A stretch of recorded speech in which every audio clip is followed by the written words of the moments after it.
सभी से नमस्ते भाई। लास्ट सेशन में हमने देख ली थी इफ़ कंडीशन, देख ली थी आपकी, और सब टोटल देख लिया था, सम देख लिया था। ठीक है, इसी तरीके से बात कर लेते हैं।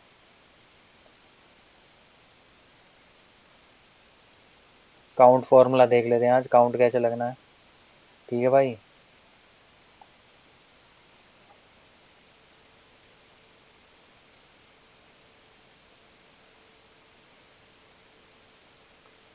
काउंट में क्या है ये देखो, काउंट हमें ये बता देगा कि हमारे पास कितने कितने काउंट में कितने हैं सेल। जैसे कि अगर मुझे देखना हो, ये कंपनी की एक एम्प्लॉयज़ की टेबल है।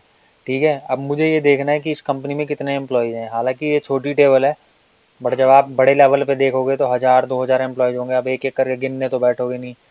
तो उसके लिए सिंपल सा फॉर्मूला है, आप यहाँ पे इक्वल टू लिख के काउंट लिखोगे।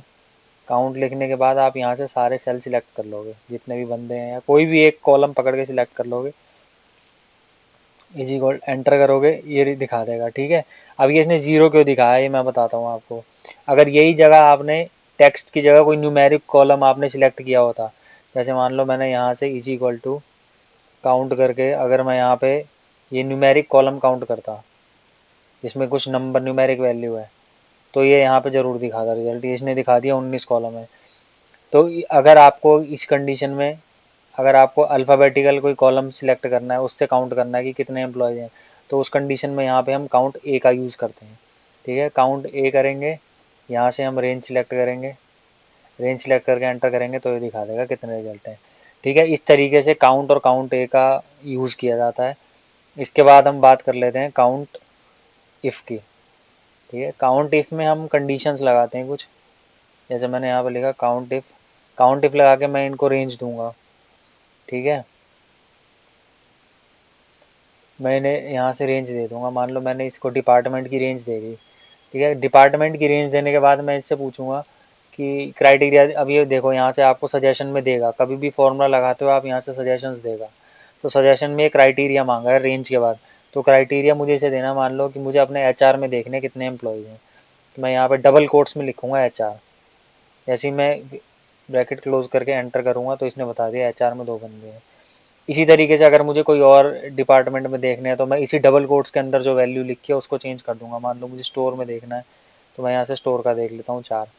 और अगर मैं बार बार ऐसे फॉर्मूले को वो नहीं करना चाहता, छेड़ना नहीं चाहता, और मैं चाहूँ कि किसी और, मान लो मुझे इस सेल में वैल्यू चाहिए, मैं इस सेल में जो वैल्यू डालूँ उसको इनपुट एज ए इनपुट ले ले ये, तो मैं यहाँ पे इज इक्वल टू लिख के, फॉर्मूला वही सेम रहेगा, काउंट इफ। ठीक है, काउंट इफ लिख के ब्रैकेट स्टार्ट करेंगे, यहाँ से इसको रेंज दे देंगे पहले। ये हमने इसको रेंज दे दी। रेंज देने के बाद हम डबल कोट्स में देने की बजाय इसको सेल का एड्रेस दे देंगे। यहाँ मैं इस सेल का एड्रेस दे देता हूँ इसको। ठीक है, J16 मैंने सेल का एड्रेस दे दिया। यहाँ से ब्रैकेट को क्लोज कर दूंगा, एंटर कर दूंगा।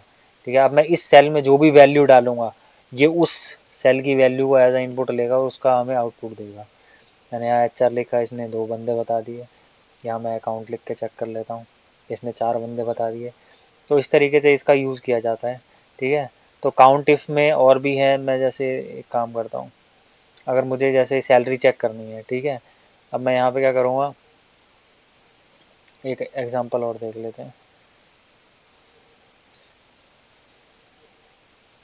मैं यहाँ पे लगा देता हूँ is equal to count if. ठीक है, मुझे यहाँ सैलरी की रेंज दे देता हूँ। अब मुझे ये चेक करना है, सेल सेल का ही एड्रेस दे देता हूँ यहाँ पे। ठीक है, अब मुझे यहाँ चेक करना है 30,000 की सैलरी वाले कितने बंदे हैं मेरे पास, तो ये बता देगा 4। इसी तरीके से अगर मैं आगे इसके आगे लिख दूँ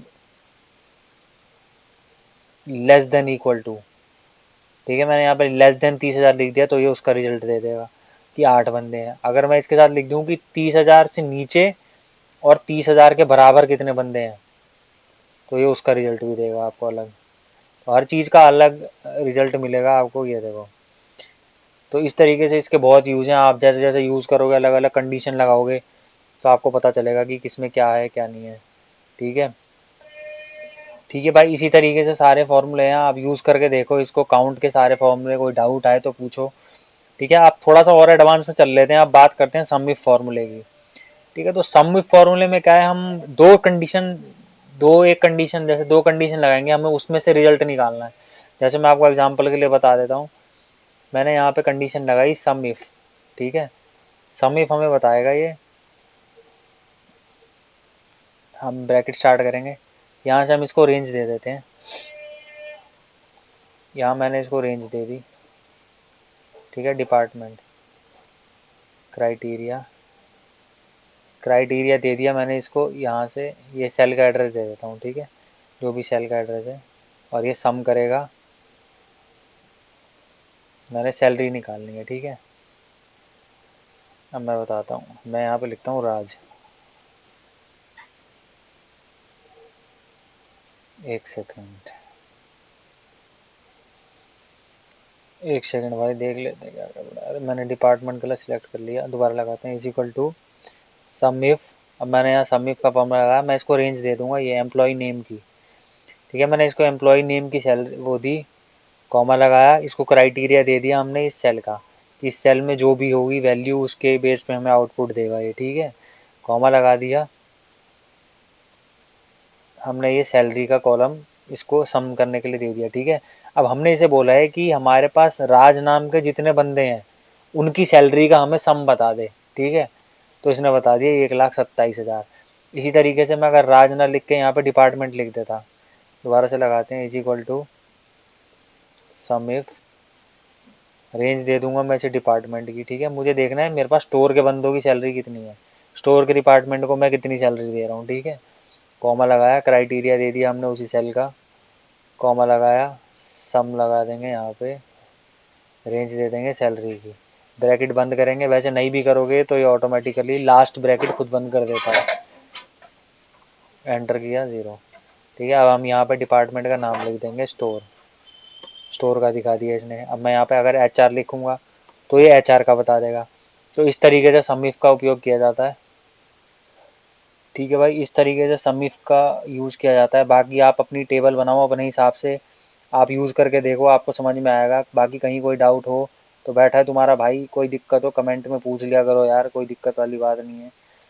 बाकी आज का सेशन ज़्यादा लंबा ना हो जाए, इस अगले सेशन में बात करेंगे वी लुकअप की। वी लुकअप फार्मूला बहुत ज़्यादा डिमांडिंग है कंपनियों में, और बहुत ज़्यादा क्वेश्चन भी निकलते हैं इससे इंटरव्यू में। बाकी अगले सेशन में बात करेंगे, क्योंकि थोड़ा सा लंबा सा टॉपिक है। एडवांस एक्सेल पे बढ़ रहे हो आप भाई धीरे धीरे, इसलिए इस सेशन को यहीं ज़्यादा बड़ा नहीं करेंगे, यहीं ख़त्म करेंगे। कोई डाउट हो तो पूछ लेना कमेंट में। बाकी भी अच्छी वीडियो अच्छी लग रही हो तो लाइक ठोक दिया करो भाई।